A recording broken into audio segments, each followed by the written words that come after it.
नमस्कार, सत श्री अकाल। अज के शो की ओवरव्यू विच तुहाडा स्वागत।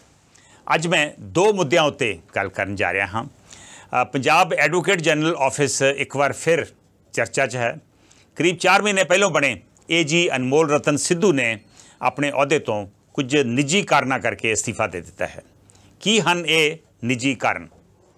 उन्होंने तो पहलों बने AG किन्ना कारणों करके बदले गए या उन्होंने अपने अहुदे तो इस्तीफा दिता या अहुदा छड्डिया? कौन हन विनोद कई जो अनमोल रतन सिद्धू की थां उत्ते नवे AG नियुक्त किए जा रहे हैं? विनोद कई किहड़े विवाद अपने नाल लैके आ रहे हैं? पंजाब AG ऑफिस मुड़ मुड़ के क्यों घिरदा है विवादां च? इस मसले तो बाद मैं गल करूँगा पंजाब विधान सभा की। एक ताज़े सर्वे एक रिपोर्ट मुताबक पंजाब और हरियाणा उन्हां सूबियां विच हन जिन्हां च विधान सभा के सब तो घट इजलास होए यानी सिटिंग्स होईयां। इस दे की कारण हैं? पंजाब के मुकाबले बाकी स्टेटां दियां विधान सभा का की है रिकॉर्ड?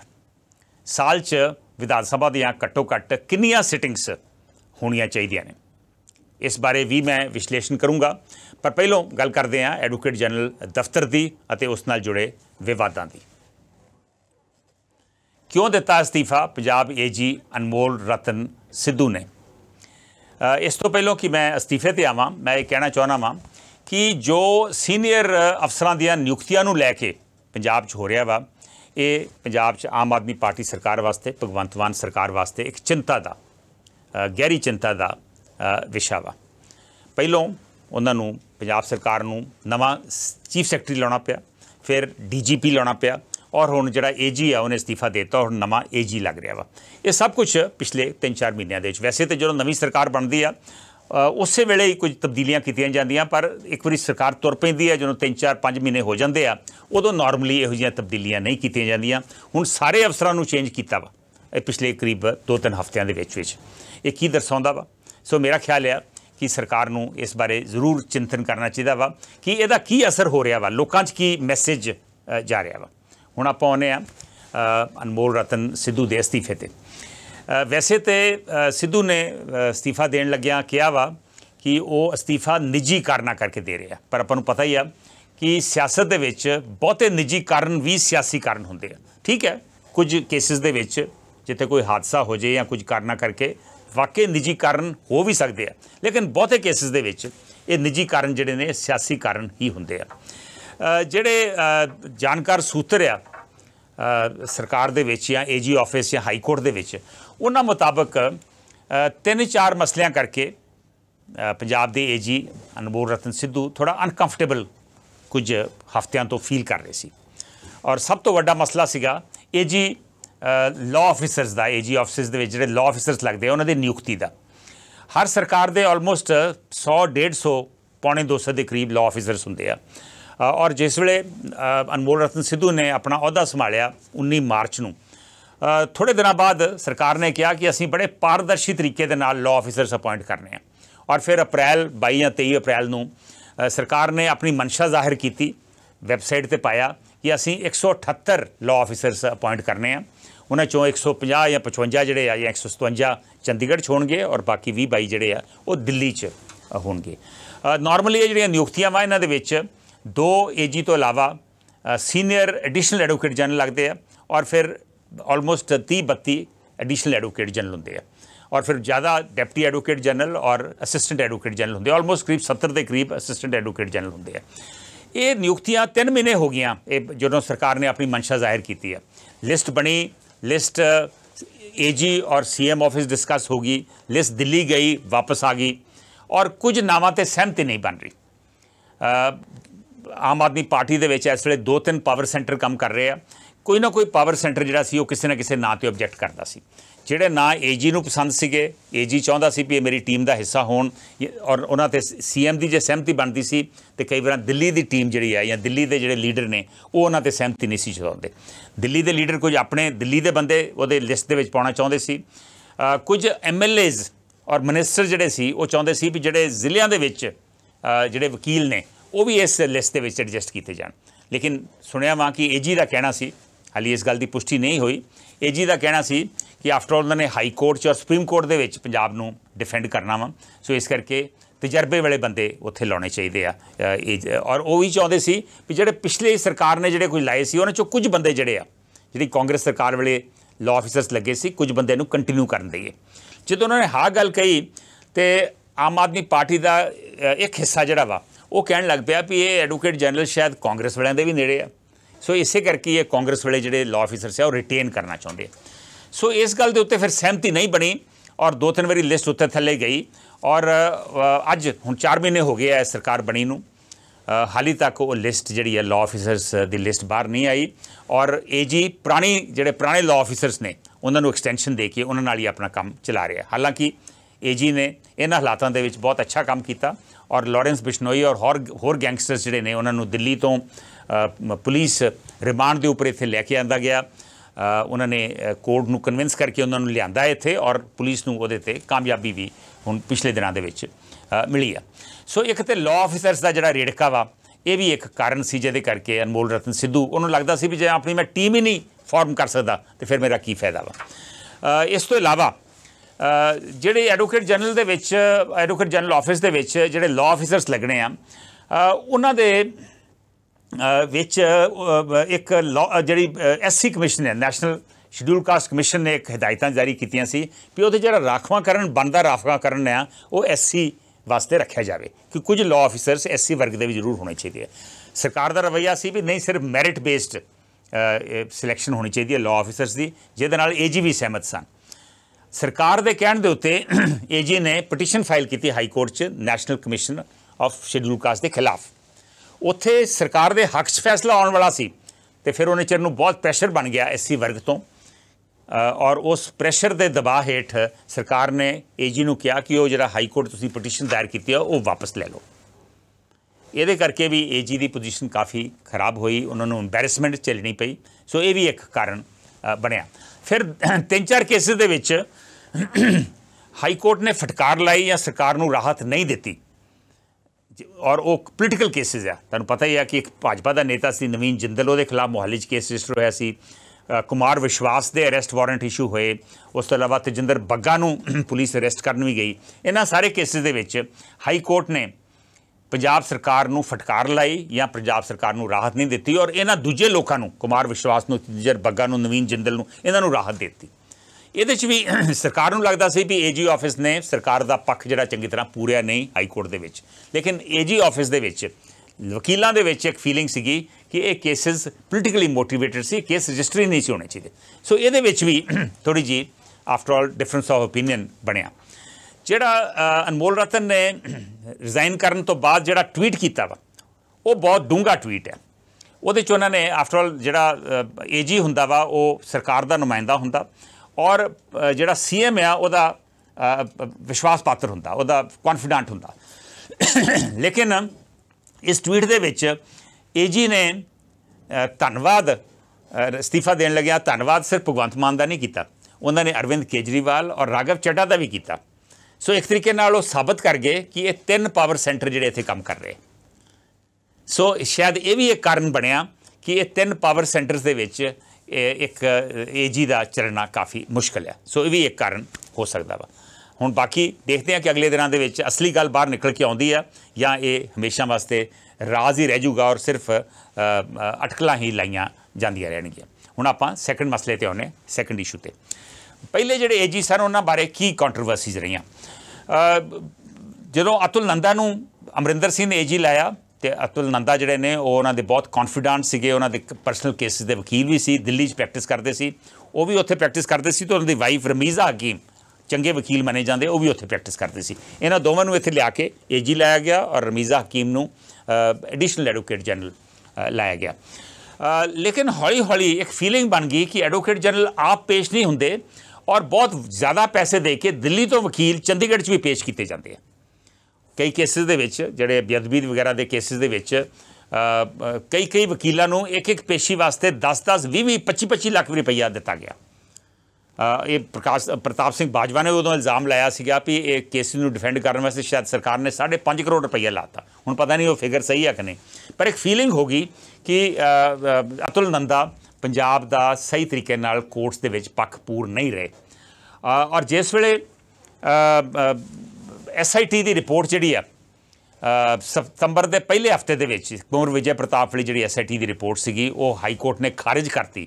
ਉਹਦਾ ਸਾਰਾ ਹੀ ਜਿਹੜਾ ਪ੍ਰੈਸ਼ਰ ਬਣਿਆ AG ਆਫਿਸ ਤੇ ਕਿ ਸ਼ਾਇਦ AG ਨੇ ਸਹੀ ਤਰੀਕੇ ਨਾਲ ਉਹ ਰਿਪੋਰਟ ਨੂੰ ਪੇਸ਼ ਨਹੀਂ ਕੀਤਾ। ਹਾਲੀ AG ਦਾ ਕਹਿਣਾ ਕਿ ਰਿਪੋਰਟ ਦੇ 'ਚ ਹੈ ਹੀ ਕੱਖ ਨਹੀਂ ਸੀ, ਉਹ ਰਿਪੋਰਟ ਤੇ ਮੇਨਟੇਨ ਹੀ ਨਹੀਂ ਸੀ ਹੋ ਸਕਦੀ।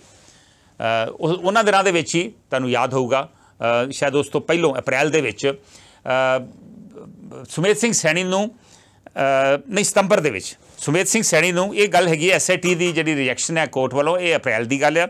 ਸਤੰਬਰ ਦੇ ਪਹਿਲੇ ਹਫਤੇ ਦੇ ਵਿੱਚ ਸੁਮੇਧ ਸਿੰਘ ਸੈਣੀ ਨੂੰ ਬਲੈਂਕਟ ਬੇਲ ਮਿਲਦੀ ਹੈ ਹਾਈ ਕੋਰਟ ਤੋਂ ਕਿ ਉਹ ਹੁਣ ਵਾਲੇ ਕੇਸਿਸ ਦੇ ਵਿੱਚ ਵੀ ਅਰੈਸਟ ਨਹੀਂ ਹੋ ਸਕਦੇ, ਗਾਂ ਵੀ ਕੋਈ ਕੇਸ ਰਜਿਸਟਰ ਹੋਵੇ ਉਹ ਵੀ ਅਰੈਸਟ ਨਹੀਂ ਹੋ ਸਕਦੇ। ਬੜਾ ਅਜੀਬੋ-ਗਰੀਬ ਆਰਡਰ ਸੀਗਾ। ਇਹ ਵੀ ਮੰਨਿਆ ਗਿਆ ਕਿ AG ਦੇ ਹੁੰਦਿਆਂ ਇਹੋ ਜਿਹਾ ਆਰਡਰ ਕਿਵੇਂ ਆ ਗਿਆ। ਸੋ ਇਹ ਗੱਲਾਂ ਅਤੁਲ ਨੰਦਾ ਦੇ ਖਿਲਾਫ ਗਈਆਂ ਔਰ ਜਿਸ ਵੇਲੇ ਚਰਨਜੀਤ ਸਿੰਘ ਚੰਨੀ CM ਬਣੇ ਉਹਨਾਂ ਅਤੁਲ ਨੰਦਾ ਨੂੰ ਹਟਾ ਕੇ APS ਦਿਓਲ ਨੂੰ ਲਾਤਾ। ਨਵਜੋਤ ਸਿੱਧੂ ਔਰ ਹੋਰ ਲੋਕਾਂ ਨੇ ਇਤਰਾਜ਼ ਕੀਤਾ ਕਿ APS ਦਿਓਲ ਤੇ ਸੁਮੇਧ ਸਿੰਘ ਸੈਣੀ ਦੇ ਵਕੀਲ ਆ। APS ਦਿਓਲ ਨੇ ਹੀ ਸੁਮੇਧ ਸਿੰਘ ਸੈਣੀ ਨੂੰ ਸਤੰਬਰ ਦੇ ਪਹਿਲੇ ਦੇ ਹਫਤੇ ਦੇ ਵਿੱਚ ਬਲੈਂਕਟ ਬੇਲ ਜਿਹੜੀ ਆ ਉਹ ਦਵਾਈ ਆ। ਸੋ ਉਹਨਾਂ ਨੂੰ ਕਿਵੇਂ ਲਾਇਆ ਜਾ ਸਕਦਾ AG। ਸੋ ਉਹ ਵੀ ਇੱਕ ਬੜਾ ਵੱਡਾ ਵਿਵਾਦ ਦਾ ਇਸ਼ੂ ਬਣਿਆ ਔਰ 2 ਮਹੀਨਿਆਂ ਬਾਅਦ APS ਦਿਓਲ ਨੂੰ ਰਿਜ਼ਾਈਨ ਕਰਨਾ ਪਿਆ। ਫਿਰ DS ਪਤਵਾਲੀਆ ਨੂੰ ਲਾਇਆ ਗਿਆ ਔਰ ਮਾਰਚ ਦੇ ਪਹਿਲੇ ਹਫਤੇ 'ਚ ਉਹ ਜਿਹੜਾ ਬਲੈਂਕਟ ਬੇਲ ਸੀ ਉਹ ਆਰਡਰ ਰਿਵਰਸ ਹੋਇਆ, ਪਰ ਬਹੁਤ ਲੇਟ ਹੋ ਗਿਆ ਸੀ। ਥੋੜ੍ਹੇ ਦਿਨਾਂ ਦੇ ਉਸ ਤੋਂ ਬਾਅਦ ਫਿਰ ਰਿਜ਼ਲਟ ਆ ਗਏ ਔਰ ਕਾਂਗਰਸ ਦੁਬਾਰਾ ਸੱਤਾ 'ਚ ਨਹੀਂ ਆ ਸਕੀ। ਸੋ ਇਹ 3-4 ਜਿਹੜੇ ਪਿਛਲੇ AG ਨੇ ਉਹ ਕਿਸੇ ਨਾ ਕਿਸੇ ਵਿਵਾਦ ਦੇ ਵਿੱਚ ਘਿਰੇ ਰਹੇ ਆ ਔਰ APS ਦਿਓਲ ਤੇ ਸਭ ਤੋਂ ਵੱਡਾ ਚਾਰਜ ਇਹੋ ਹੀ ਸੀਗਾ ਕਿ ਉਹ ਜਿਹੜੇ ਲੋਕਾਂ ਨਾਲ ਸਰਕਾਰ ਕੇਸ ਜਿਨ੍ਹਾਂ ਦੇ ਖਿਲਾਫ ਸਰਕਾਰ ਲੜ ਰਹੀ ਆ ਉਹ ਉਹਨਾਂ ਦੇ ਵਕੀਲ ਰਹੇ ਨੇ। ਹੁਣ ਆਪਾਂ ਆਉਂਦੇ ਹਾਂ ਨੈਕਸਟ ਮਸਲੇ ਤੇ ਵਿਨੋਦ ਕਈ ਦੇ ਉੱਪਰ। ਨਵੇਂ ਬਣ ਰਹੇ AG ਵਿਨੋਦ ਕਈ ਬਾਰੇ ਕੀ ਹਨ ਵਿਵਾਦ। ਇਹ ਵਾਕਈ ਸਹੀ ਗੱਲ ਹੈ ਵੀ ਉਹ ਇਸ ਜੇ ਪੋਸਟ ਦੇ ਉੱਤੇ ਲੱਗਦੇ ਆ ਕਿਉਂਕਿ ਉਹਨਾਂ ਦੀ ਫਾਈਲ ਜਿਹੜੀ ਸ਼ਾਇਦ ਗਵਰਨਰ ਕੋਲ ਗਈ ਹੋਈ ਆ ਲੱਗਦੇ ਆ ਤੇ ਉਹ ਕਈ ਵਿਵਾਦ ਆਪਣੇ ਨਾਲ ਲੈ ਕੇ ਆ ਰਹੇ ਆ। ਮੈਂ ਇੱਥੇ ਦੱਸਣਾ ਚਾਹੁੰਦਾ ਵਾਂ ਕਿ ਵਿਨੋਦ ਕਈ ਜਿਹੜੇ ਨੇ ਬਹੁਤ ਇੱਕ ਮਾਨਵਰ ਲੀਗਲ ਪਰਿਵਾਰ ਆ, ਉਹਦੇ ਮੈਂਬਰ ਨੇ। ਉਹਨਾਂ ਦੇ ਫਾਦਰ RS ਕਈ ਵੀ ਬਹੁਤ ਵੱਡੇ ਵਕੀਲ ਕ੍ਰਿਮੀਨਲ ਲਾਇਰ ਰਹੇ ਨੇ। ਉਹਨਾਂ ਦੇ ਬ੍ਰਦਰ ਜਿਹੜੇ ਨੇ ਵਿਪਿਨ ਕਈ ਉਹ ਵੀ ਕ੍ਰਿਮੀਨਲ ਲਾਇਰ ਨੇ ਔਰ ਇਹਨਾਂ ਦੀ ਬਹੁਤ ਅੱਛੀ ਤਿੰਨਾਂ ਦੀ ਪ੍ਰੈਕਟਿਸ ਰਹੀ ਆ। ਪੰਜਾਬ ਯੂਨੀਵਰਸਿਟੀ ਤੋਂ ਪਾਸ ਆਊਟ ਨੇ ਔਰ 2012 ਦੇ ਵਿੱਚ ਸੀਨੀਅਰ ਐਡਵੋਕੇਟ ਵਿਨੋਦ ਕਈ ਬਣੇ। ਹੁਣ ਪ੍ਰੋਬਲਮ ਇਹ ਆ ਕਿ ਲੀਡਿੰਗ ਕ੍ਰਿਮੀਨਲ ਲਾਇਰ ਨੇ ਇੱਥੇ। ਸੋ ਜਿੰਨੇ ਕਰੀਬ ਵੱਡੇ ਕ੍ਰਿਮੀਨਲ ਕੇਸ ਇਸ ਵੇਲੇ ਚੱਲ ਰਹੇ ਉਹ ਸਾਰੇ ਉਹਨਾਂ ਕੇਸਿਸ ਦੇ ਵਿੱਚ ਉਹ ਲਾਇਰ ਨੇ। ਡੇਰਾ ਸੱਚਾ ਸੌਦਾ ਜਿਹੜੇ ਮੁਖੀ ਨੇ ਗੁਰਮੀਤ ਰਾਮ ਰਹੀਮ ਉਹਨਾਂ ਦੇ ਵੀ ਲਾਇਰ ਨੇ।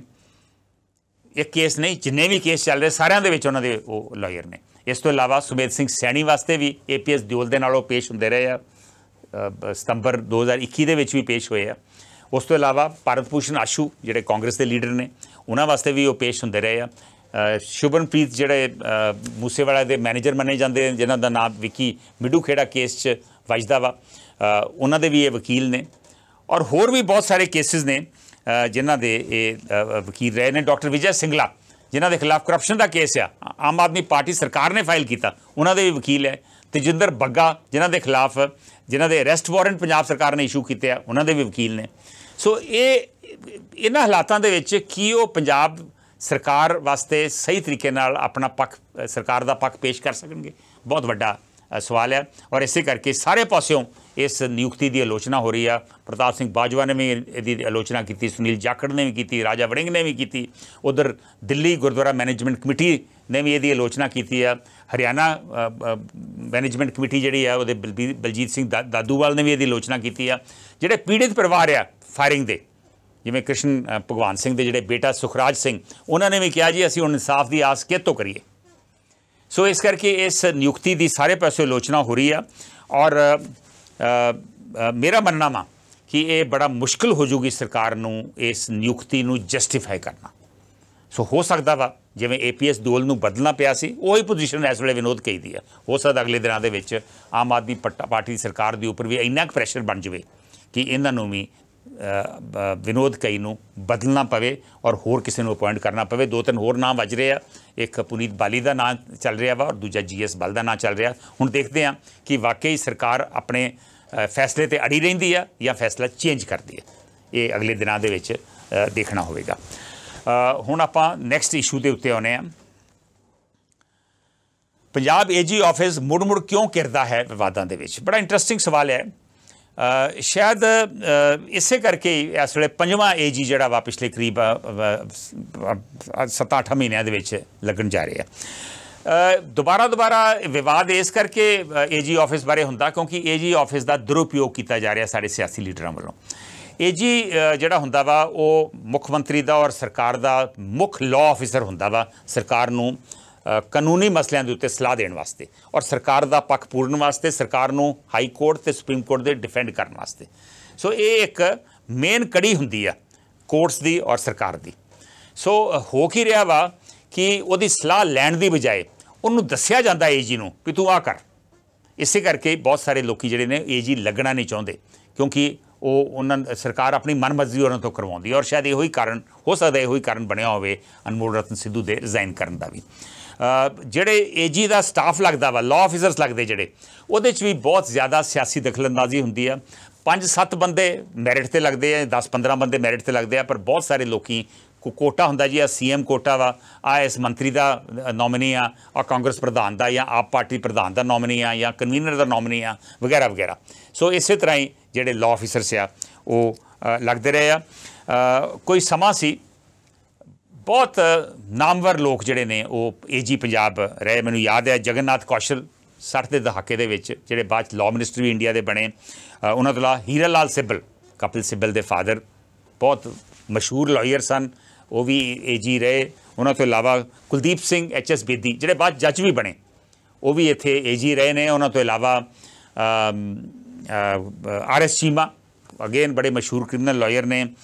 ਹਰਭਗਵਾਨ ਸਿੰਘ ਉਹ ਇੰਨੇ ਵਧੀਆ ਲਾਇਰ ਸੀ ਕਿ ਉਹਨਾਂ ਨੂੰ ਪੰਜਾਬ 'ਚ ਵੀ AG ਰੱਖਿਆ ਗਿਆ ਅਤੇ ਹਰਿਆਣਾ 'ਚ ਹੀ ਰੱਖਿਆ ਗਿਆ, ਹਾਲਾਂਕਿ ਹਰਿਆਣਾ ਪੰਜਾਬ ਦੇ ਆਪਸ 'ਚ ਰੇੜਕਾ ਵੀ ਰਿਹਾ ਵਾ।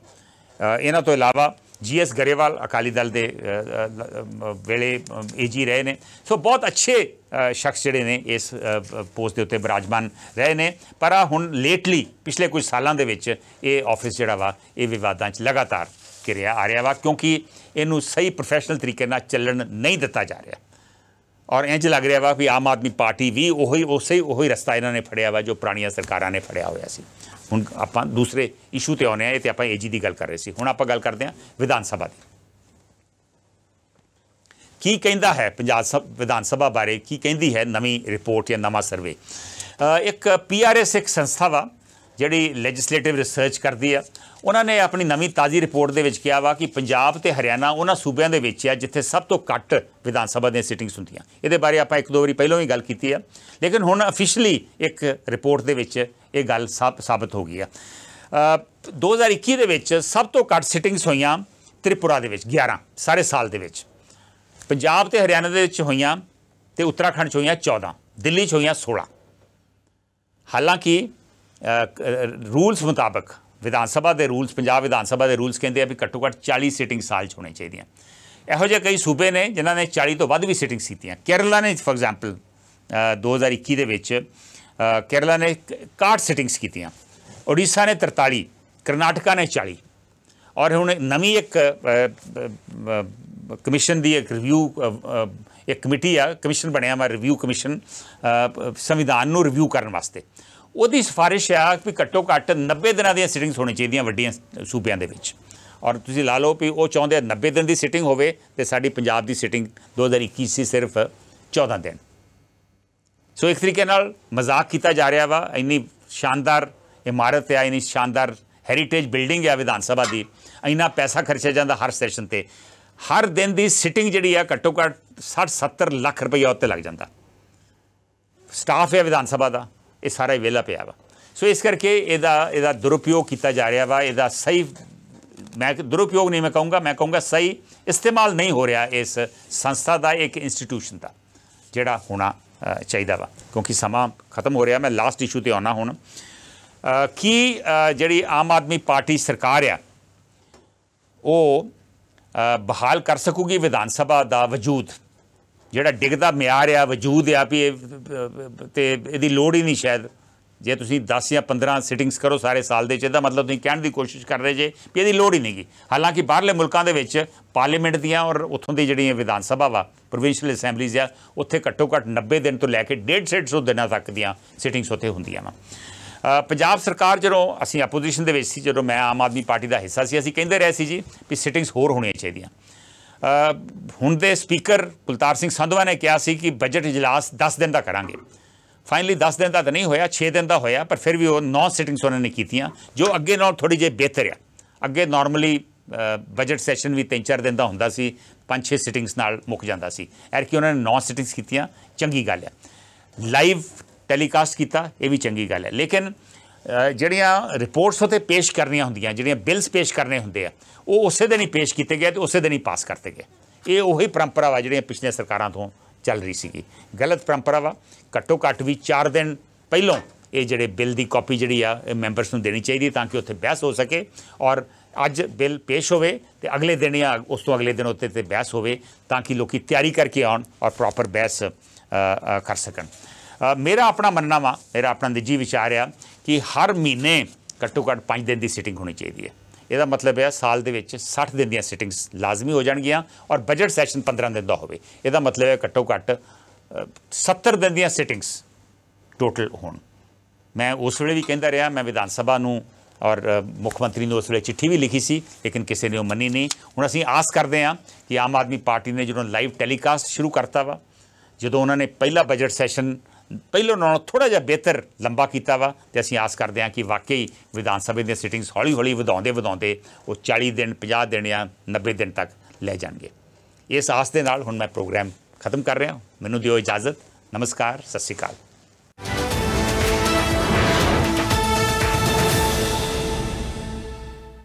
Hello hello hello hello hello. ਬਾਹਰ ਵਸਦੇ ਪੰਜਾਬੀਆਂ ਨੂੰ ਆਪਣਿਆਂ ਨਾਲ ਜੋੜਨ ਲਈ, ਵਤਨੋਂ ਪਾਰ ਵਸਦਿਆਂ ਨੂੰ ਆਪਣੀ ਮਿੱਟੀ ਦੀ ਝਲਕ ਦੇਣ ਲਈ, ਖਬਰ ਹੀ ਨਹੀਂ ਉਸ ਦੀ ਤਹਿ ਤੱਕ ਜਾ ਕੇ ਸੱਚਾਈ ਤੁਹਾਡੇ ਤੱਕ ਪਹੁੰਚਾਉਣ ਲਈ, ਤੁਹਾਡੀ ਆਵਾਜ਼ ਤੁਹਾਡੇ ਮੁੱਦਿਆਂ ਨੂੰ ਸਰਕਾਰਾਂ ਤੱਕ ਪਹੁੰਚਾਉਣ ਲਈ ਮੁੜ ਤੁਹਾਡੇ ਰੂਬਰੂ ਹੋਣ ਜਾ ਰਿਹਾ ਹੈ ਤੁਹਾਡਾ ਆਪਣਾ ਹੋਸਟ ਉੱਗੇ ਪੱਤਰਕਾਰ ਕੰਵਰ ਸੰਧੂ। ਇਹ ਸ਼ੋਅ ਇਸ ਵੇਲੇ ਲਾਈਵ ਟੈਲੀਕਾਸਟ ਹੈ। ਇੱਕ ਵਾਰ ਫੇਰ ਤੋਂ ਪੇਸ਼ ਕਰ ਰਹੇ ਹਨ। ਸਤਿ ਸ਼੍ਰੀ ਅਕਾਲ, ਮੈਂ ਹਾਂ ਕੰਵਰ ਸੰਧੂ। ਕਿਉਂਕਿ ਇਹ ਕਾਲ-ਇਨ ਸ਼ੋਅ ਆ, ਤੁਸੀਂ ਵੀ ਇਹਦੇ 'ਚ ਹਿੱਸਾ ਲੈ ਸਕਦੇ ਜੇ। Hello global Punjab. ਸਮਾਜ ਦੀ ਹਰ ਖਬਰ ਤੇ ਨਜ਼ਰ ਹੀ ਨਹੀਂ, ਡੂੰਘਾਈ ਨਾਲ ਪੜਚੋਲ ਦਾ ਓਵਰਵਿਊ ਕੰਵਰ ਸੰਧੂ ਦੇ ਨਾਲ।